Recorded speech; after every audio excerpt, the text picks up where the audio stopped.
over the course of nearly 2 years, from the October of 2022 to October of 2024, Ukrainian forces stationed in the city of Vuhledar waged a seemingly unending battle against the invading Russian forces. In what would eventually come to be known as the Battle of Vuhledar, thousands would be killed, wounded or go missing, as armoured trucks, tanks and infantry sought to overpower the opposition on either side.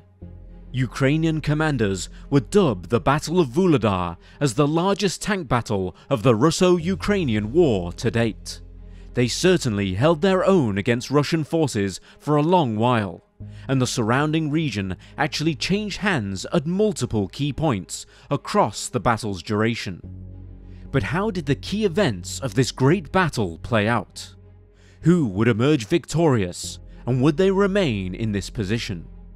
In today's video, we will be taking a look at the infamous Battle of Vuhledar, examining the armies of both sides, before breaking down exactly how the conflict was carried out. This is the Battle of Vuhledar. Welcome to Wars of the World.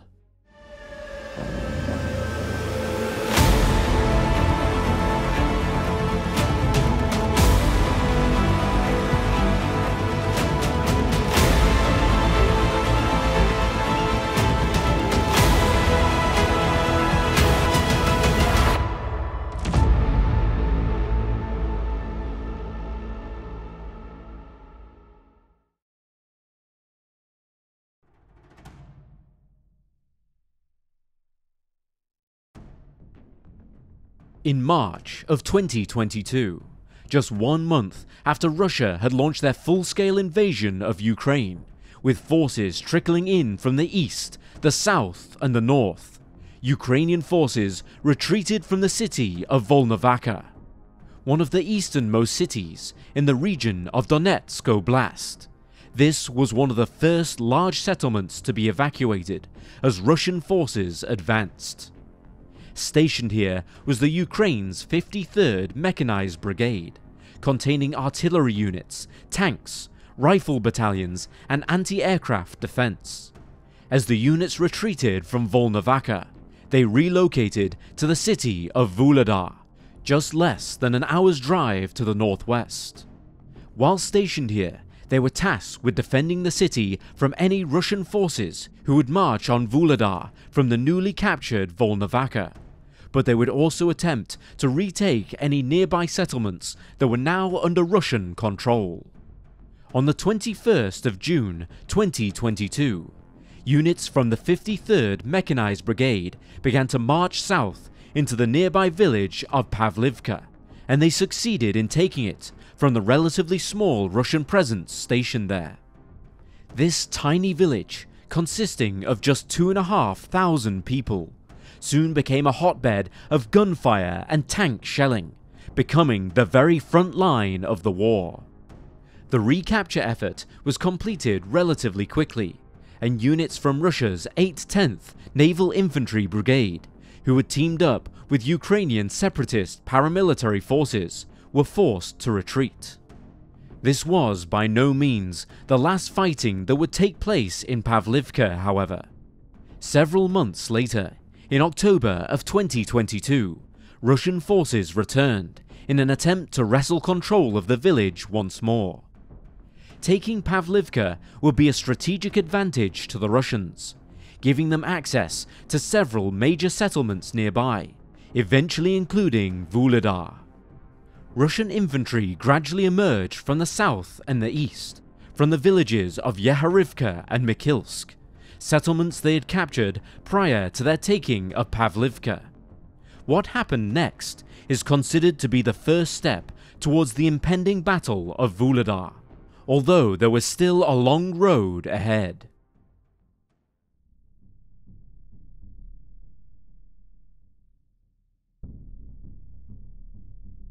Speculation from both sides of the battle noted that Russians' attempt to recapture Pavlivka may have been an effort to corral Ukrainian troops in and around Vuhledar. Once Pavlivka had been retaken, they could easily access the city in a circle formation, essentially blocking them in, and preventing anyone from fleeing to a nearby settlement, while they attempted to retake the larger city.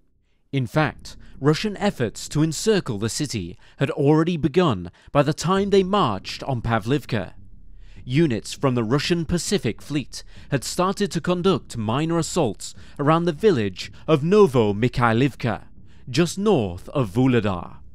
They didn't manage to gain a foothold on the city from these assaults alone, and so it became apparent that a more direct approach, entering via Pavlivka, would be the key to their success. Amongst the Russians' arsenal was the 2S4 Tilpan self-propelled heavy mortar, the largest mortar system on the battlefield today. With this, combined with their infantrymen and armour, they would be able to rain down constant fire on Pavlivka, encouraging the Ukrainian army to retreat. By the end of October, Russian forces announced that Pavlivka was partially under their control, but footage from the region shows a strong Ukrainian presence until at least the beginning of November.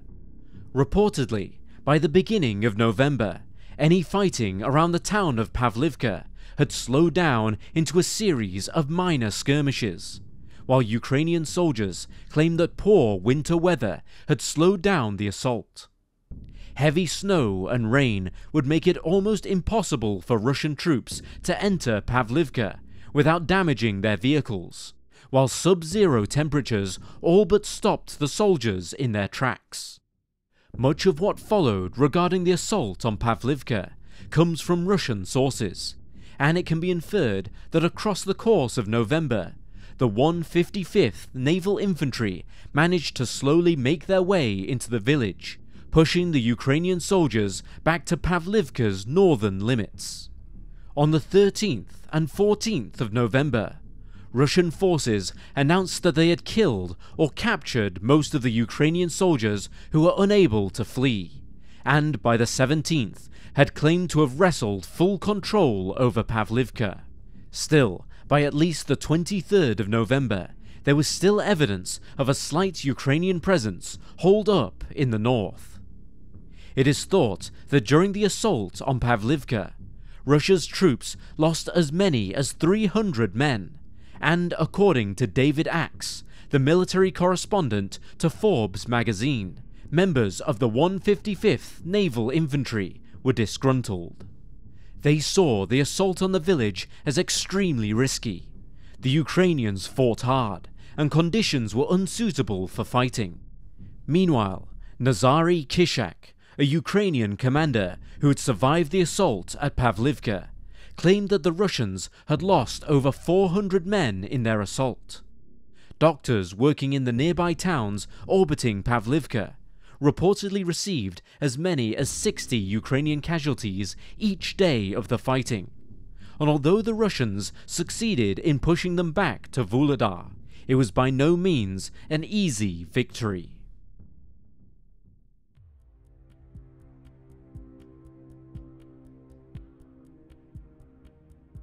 When Russian forces overpowered the Ukrainians at Pavlivka, they did indeed flee to the nearby city of Vuhledar.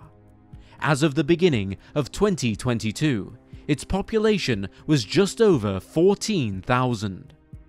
Vuhledar is primarily a coal mining city, and was initially intended to be a major economic centre within the country, undergoing a great deal of development in the 1960s.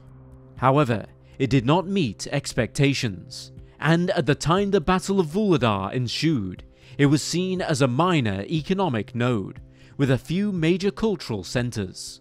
It sits on an elevated plain, with slightly better weather conditions than Pavlivka, and lies around 35 miles from a major city, Donetsk. By January of 2023, Russian forces under the command of Colonel General Rustam Muradov, Major General Sukrab Akhmedov, and Major General Mikhail Gudkov had begun to amass their forces to launch a major assault on Vuhledar. In their arsenal, which again belonged to the 155th Naval Infantry Brigade, was around 20,000 troops, 90 battle tanks, 180 infantry fighting vehicles, and over 100 artillery pieces. The number of Ukrainian forces stationed within the limits of Vuhledar is at this time unknown. However, there would be enough of a presence to effectively hold off the Russian army for a considerable amount of time. The assault was launched on the night of the 24th of January, just after dark, with fighting commencing early on the 25th. From the get-go, it looked like Russian forces were making major advances. They had obliterated the Ukrainians' first line of defense towards the southeastern entrance of the city, and many of the men defending their position here were forced to retreat further within the urban center. Across the remainder of the day, localized offensive missions were launched by the Russian forces, but this is where they began to struggle. They would temporarily take ground held by the Ukrainians, only to lose it almost immediately.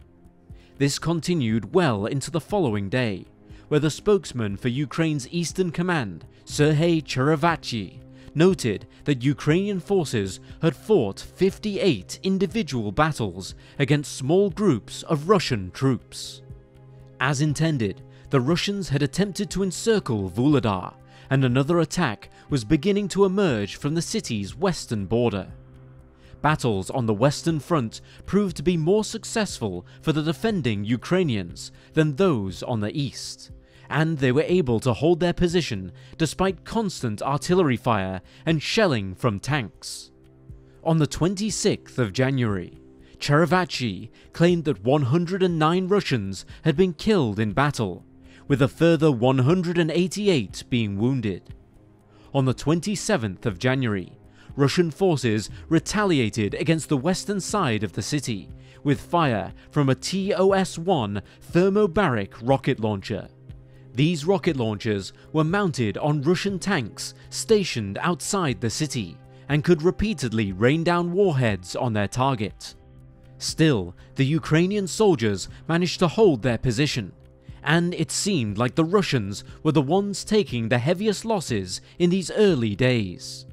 British intelligence collected at the very end of January revealed that Russian forces were struggling to make significant progress into the city itself.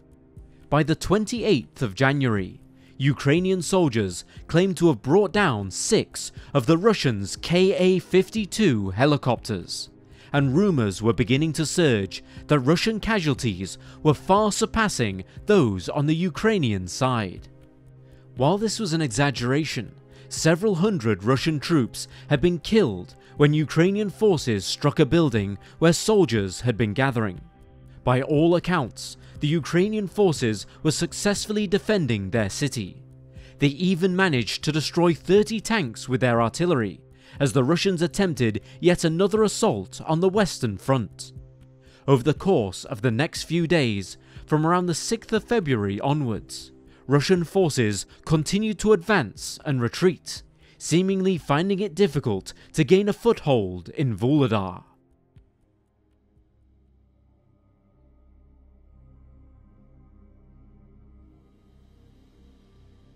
By the second week of February 2023, Russian morale was low. Colonel General Rustam Muradov, the man in charge of commanding the assault on Vuhledar, was coming under fire from his commanding officers for failing to take the city quickly. Moreover, Ukrainian sources were claiming that hundreds of Russian soldiers were falling in battle each day. Whether these numbers are exaggerated or not remains to be seen, but the Russian army certainly wasn't having an easy time in breaching the city. Furthermore, a video appeal to the Russian President Vladimir Putin soon appeared online, which appeared to show members of a Russian unit stationed at Vuhledar. In this video, they claimed that Muradov had been employing the use of anti-retreat troops in order to maintain discipline and prevent the front line from abandoning their position.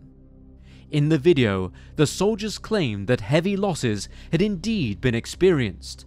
304 of their squad alone had been killed, including their commander, with another 22 being seriously injured. For the remainder of February and March, the Russians continued their attempt to advance into Vuhledar, primarily utilizing tanks and artillery to shell the Ukrainians out of their hiding places. By March, it was reported that the Russian army had lost so many of their tanks in these initial weeks of battle that they were forced to send in ground infantry in great numbers, with little cover from shelling. Meanwhile, the Ukrainians had reportedly become adept at ambushing the Russians from within the city, using drones and anti-tank missiles to repel continuous waves of soldiers. As Russian infantrymen marched into the city, the Ukrainians still managed to repel them.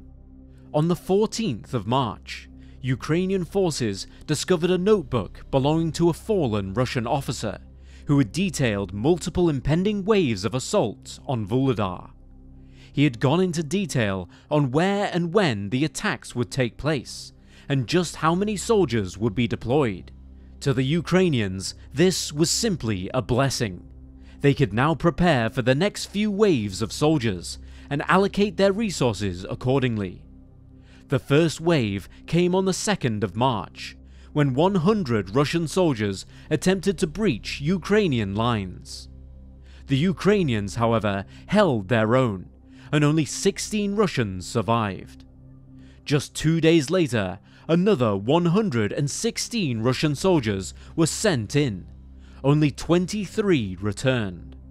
That very same day, a part of 103 soldiers assaulting the city lost all but 15 men, and the day after, 3 survivors made it back to camp from a squad of 115. By the 3rd of April, Rustam Muradov had been dismissed from the battlefield. This made international headlines. All the while, Ukrainian generals began providing the media with photos of destroyed Russian tanks, and reports that the defense remained strong. Over the course of April, Ukrainian soldiers had begun capturing Russian troops as they entered the city, and casualties continued to mount. However, as April turned to May, the Russians seemed to gain something of an advantage. They had now been surrounding Vuhledar for several months, which had seriously taken its toll on Ukrainian forces within. As such, the Ukrainians were beginning to run out of resources, and the Russians still outnumbered them greatly. They had hammered the Russian army with fire for the best half of a year, but could they maintain their position in the face of waning ammunition and weaponry?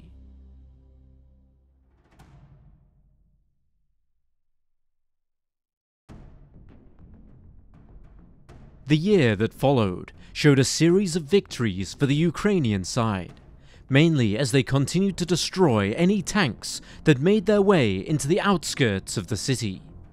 A large-scale offensive was attempted in November of 2023, where the Russian 155th Marine Brigade, armed with T-72B3 and T-80BV tanks, rolled into Vuhledar. The Ukrainians hit back with everything they had, which proved to be not only enough to repel Russian forces temporarily, but was the single deadliest day of fighting at this point in the battle. Almost 1,000 Russian lives were thought to have been lost on the 2nd day of November, and 60 vehicles had been destroyed. The Ukrainians, however, had lost just 17 vehicles. These successes continued into 2024, as the Russians launched wave after wave of tank assaults. It was only a matter of time, however, before the Ukrainians met their match.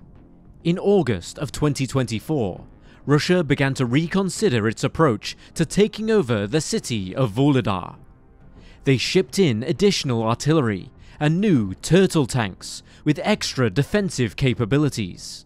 They bombarded the city on a daily basis, and around this time, Ukrainian forces began to report on how intense these new attacks had become. Nothing else like it had been seen in the war to date. Moreover, Russian forces began to close in around the coal mines located to the northeast of the city, and by September 2024, they had begun to tighten their hold on the surrounding areas too. To the west, the Russian army had managed to seize the village of Prechistivka, which they had claimed as their own by the 5th of September. A huge column of armoured vehicles had rolled into the village and taken it with relative ease, while most of the Ukrainian attention was focused on repelling the assault at Vuhledar. Shortly after, the same group of Russian forces had captured Vodian, another village, even closer to the western flank of Vuhledar. For the Russians, it was all going to plan. These new tactics of upping the bombardments of Vuhledar, while they silently took the villages around the city, allowed them to encapsulate the Ukrainian forces, and by the 8th of September, they were fully surrounded. Moreover, halfway through the month of September, the Russians had launched an offensive near the strategically advantageous city of Pokrovsk, and Ukrainian troops had been removed from Vuhledar in order to repel the Russian invaders on this new front. Now, with constant shellings, a position that had seen them become completely encircled by the enemy, and with dwindling numbers, the Russians had the advantage. What's more is that the remaining troops left in Vuhledar were completely exhausted. The Russians had afforded them little reprieve since the February of 2022. Fighting was taking place almost daily, and resources continued to wane as a result. They were now in dire need of air defense, which they would not be able to receive due to the massive Russian presence on their doorstep. By the end of September, Ukrainian troops were beginning to feel the threat of thousands of Russian soldiers gathering all around them. From every corner of the city, tanks, artillery and infantry began to pour in, and the fighting only seemed to get more severe day by day. On the 22nd of September, Russian forces managed to fight their way past the Ukrainians' lines of defense, pushing them back further into Vuhledar. International speculation now began to state that it was only a matter of days before the city would fall to Russian command.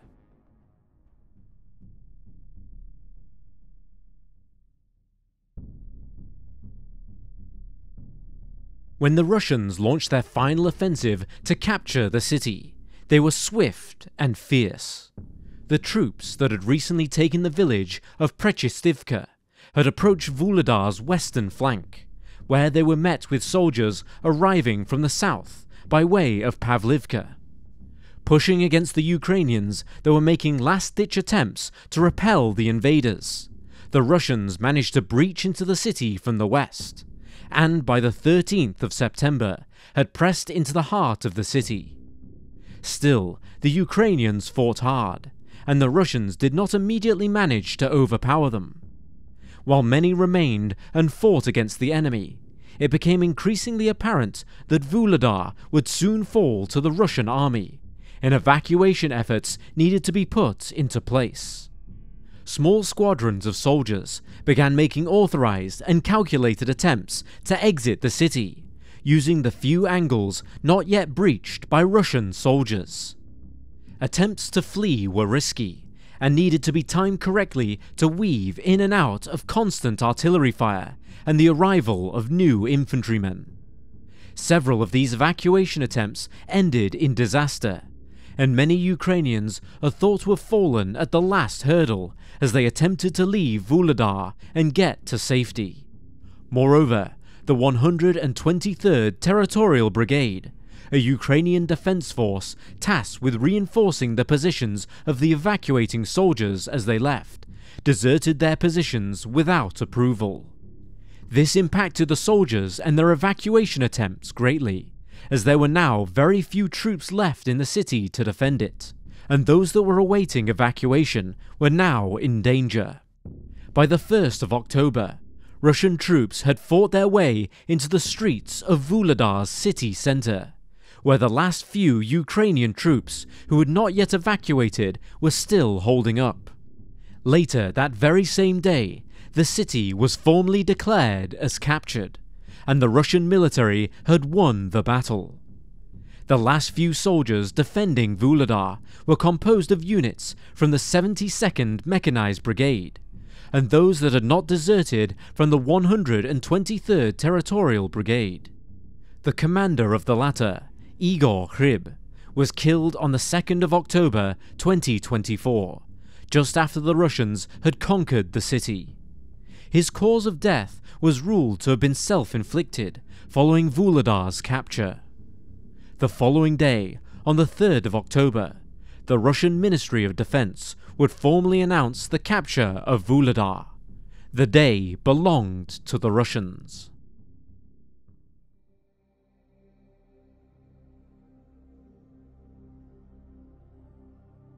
With Vuhledar now under Russian command, the army was able to make significant advances to the north and northwest. The strategic positioning of the city allowed them to march much further into Ukraine, and by November of 2024, they had succeeded in taking the settlements of Pavlivka, Novokrenka, Yasna Polyana, Shakhtarsk, and Maximivka. The next significant large-scale operation in the region came in the form of the Velika Novosilka offensive, where Russian forces attempted to control the Ukrainian town of the same name. The attack began formally in November of 2024, with soldiers using their strategic position at Vuhledar to launch a wave of attacks that would last until January 2025. This would again result in a Russian victory, as they took part in flanking maneuvers from the east and west, weaving their way into buildings to capture the town piece by piece. They employed a similar tactic to the one seen in the Battle of Vuhledar, encircling the town from the other settlements that they had previously captured, before closing in and breaking through the Ukrainian defensive lines. So what happened to Vuhledar? The city had been well and truly ravaged by war across the almost 2-year offensive which was launched against it, and during that time it received almost constant artillery and tank fire. In February of 2023, just a few weeks into the start of the large-scale fighting in the city, Ukrainian Deputy Mayor Verbovsky had said that Vuhledar had been destroyed. 100% of the buildings, he noted, had been damaged by shelling and bombing, and for those within, life was hard. While evacuation attempts for Vuhledar's civilians had been in place just before the Russian offensive began, many lost their lives in the attacks, and by the time the battle was over, its former population of 15,000 had been reduced to just 500. Following the battle, the city lay in ruins, with no running water or electricity. Colonel General Rustam Muradov was reportedly demoted from his position as the commander of the Eastern Military District following his removal from the Vuhledar offensive. This was not confirmed by the Russian military itself, but by Mikhail Zvinchuk, the head of Rybar, a Russian military analysis organization. According to Zvinchuk, Muradov had essentially been given orders tantamount to an entire resignation, and little has been heard from him since.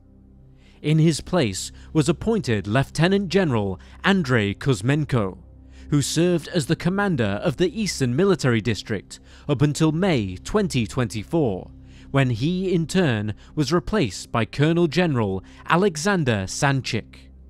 Once the Battle of Vuhledar was in full swing, and after it came to an explosive close, international speculation, attention, and analysis began to flow in, commenting on how the Russians won victory over the city and how the battle was able to play out as it did. The American Institute for the Study of War, a non-profit research group headquartered in Washington, D.C., believed that the Battle of Vuhledar single-handedly stopped the Russians from advancing further into Ukraine across the tail end of 2023, due to the losses that they had experienced on their tanks and armoured vehicles. Supposedly, the Russians were unable to advance into the surrounding villages due to the Ukrainian efforts at Vuhledar. From the Ukrainian perspective, the Battle of Vuhledar is thought to have been the biggest tank battle of the Russo-Ukrainian War to date. A total of 130 Russian tanks were destroyed or heavily damaged while the battle waged on. International analysts believe that the Russians found it so hard to gain a foothold on the city before their change in tactics, due to the fact that many of their men were untrained, mobilized recruits who had previously seen very little action on the battlefield. The Wall Street Journal speculated that these junior soldiers found it hard to adapt to changes on the battlefield, especially when storming the city in continuous wave after wave. Moreover, it is thought that they had received minimal training of subpar quality before they were deployed to fight at Vuhledar. As of 2025, however, the tide may be turning once again. In April, Ukrainian forces managed to retake control of a village by the name of Dnipro-Energia, a stone's throw from the city of Vuhledar.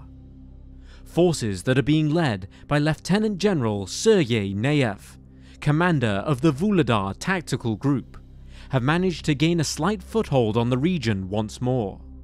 In an interview with the New Voice of Ukraine, he claims to have reduced personnel losses by 20% during the time he has been attempting to reclaim the region for Ukraine, and he estimates that a further 51 Russian tanks have been destroyed.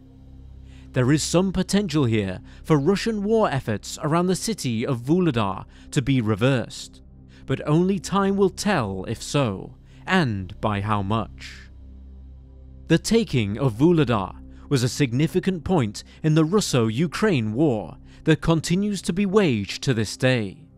With the capture of the city, the Russians were able to gain an advantage, but the fight continues, and the Ukrainians have certainly given the Russian army a run for their money. As time progresses further into 2025 and eventually 2026, the world continues to observe and analyze the fighting, while international aid is being afforded to the Ukrainian fighters who defend against the Russian attack. Where the war goes from here, we will just have to wait and see.